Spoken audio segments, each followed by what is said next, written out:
Panorama group, जो सोचता है वो करता है। नमस्कार, आप देख रहे हैं भारत लाइव और मैं हूं हमजा अब्बास। देखिए, आरजेडी दफ्तर में जो है जन सुनवाई का कार्यक्रम रखा गया था, जिसमें बिहार सरकार के कई मंत्री मौजूद थे, जिसमें से एक थे जितेंद्र राय, जिन्होंने फरियादियों की फरियाद सुनी और उनके मामलात को जल्द से जल्द हल करने का वादा किया। फरियादियों की फरियाद पर उन्होंने कहा कि हम बिहार सरकार की तरफ से हर कोशिश करेंगे कि आपकी फरियाद को पूरी किया जाए और आपके जो मुश्किलात हैं उनको हल किया जाए। जब हम लोगों ने उनसे सवाल किया तो क्या कुछ कह रहे हैं जितेंद्र राय, आप पहले वो सुनिए। ज़्यादातर ज़मीन से संबंधित मामले आए थे। किसी का दाखिल खारिज का समस्या था तो किसी का अतिक्रमण का समस्या था और कुछ मामले हमारे डिपार्टमेंट का भी आया, कला संस्कृति युवा विभाग का, जिसमें कुछ सांस्कृतिक कार्यक्रम कराने का अनुरोध किया गया है। तो ये सारी चीज़ें आया है, तो इस पर हम लोग जो संबंधित अधिकारी हैं उनको हम लोग भेजे हैं कि जो नियमित संगत कार्रवाई हो उस पर किया जाए। अच्छा सर, मध्य प्रदेश में जिस तरीके से यादव समाज से आने वाले मोहन यादव को बीजेपी ने मुख्यमंत्री बनाया है, अब कहीं ना कहीं यादव समाज का जो वोट बैंक है उसको सेंधमारी करने में बीजेपी लग गई है। क्या लगता है इसका असर बिहार में देखने को मिलेगा? बिहार में इसका असर कहाँ से दिखेगा? यहाँ पहले से स्थापित हम लोग के नेता, सर्वमान्य नेता हैं तेजस्वी जी, और यहाँ पर पहले प्रयोग नहीं किया है लोग। पहले भी तो कई लोग प्रयोग कर चुका है, लेकिन कभी सफल हुआ है?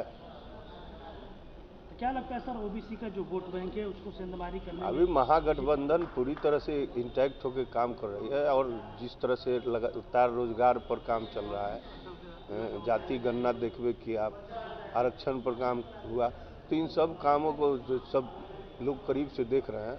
जो लोग मान लीजिए आज से पहले 2 करोड़ प्रति वर्ष नौकरी देने का वादा किए थे, काला धन लाने का वादा किए थे, 15 लाख रुपया खाता में देने का वादा किए थे, लेकिन किसी वादे पर खड़ा उतरने का काम नहीं किए, तो लोग तो समझ रहे हैं विषय को। जिस तरीके से सर बीजेपी के लोगों का कहना है कि 2024 में जिस तरीके से 3 राज्यों में बीजेपी की जीत हुई, उस तरीके से बिहार में भी मोदी की गारंटी चलेगी।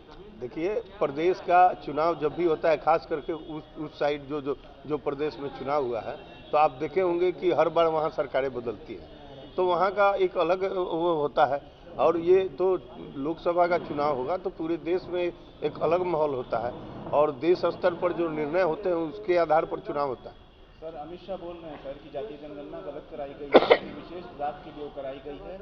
अरे भाई, हम लोग तो कई बार बोल चुके कि अगर गलत है तो वो सही करा दे, पता चल जाएगा कि। जैसा कि आपने सुना कि जितेंद्र राय ने साफ साफ कहा है कि जो भी मामला जन सुनवाई में आते हैं, सरकार पूरी कोशिश करती है कि उन मामलात को हल करे और बिहार में जितने भी मामलात हैं, चाहे वो ज़मीन से रिलेटेड हो या किसी और चीज़ से रिलेटेड हो, सरकार जो है पूरी कोशिश कर रही है कि जितने भी बिहारी हैं सबके मामलात को जल्द से जल्द हल करे और उन्हें सुकून से ज़िंदगी जीने बसर करने की पूरी कोशिश करती है बिहार सरकार की। जितने भी मामलात आते हैं उन सबको हल करे। साथ ही साथ उन्होंने मध्य प्रदेश में जो बीजेपी के चीफ मिनिस्टर बने हैं, जो कि यादव समाज से आते हैं, उन पर उन्होंने कहा है कि बिहार में इसका कोई असर नहीं पड़ेगा। बिहार में जो है गठबंधन पूरी मजबूती के साथ लड़ेगा और ये सब सिर्फ चाल है जो बीजेपी करती है आवाम को वोट खींचने के लिए। इसका कोई असर बिहार में नहीं होएगा और आने वाले जो चुनाव है उसमें गठबंधन की जो गठबंधन है, इंडिया गठबंधन, वो पूरी मजबूती के साथ लड़ेगी और बीजेपी को हराने का काम करेगी। ऐसी तमाम अपडेट्स के लिए देखते रहिए भारत लाइव। शुक्रिया। अगर ये वीडियो पसंद आई और वह बिहार के राजनीति और बिहारियत से सरोकार रखेनी तो सब्सक्राइब बटन दबा के चैनल के सब्सक्राइब कर ली। ओजे एगो घंटी बा, ओकरा बटन दबा देला से कुल सटीक और मारक खबर रुआ मुफ्त में मिल जाई।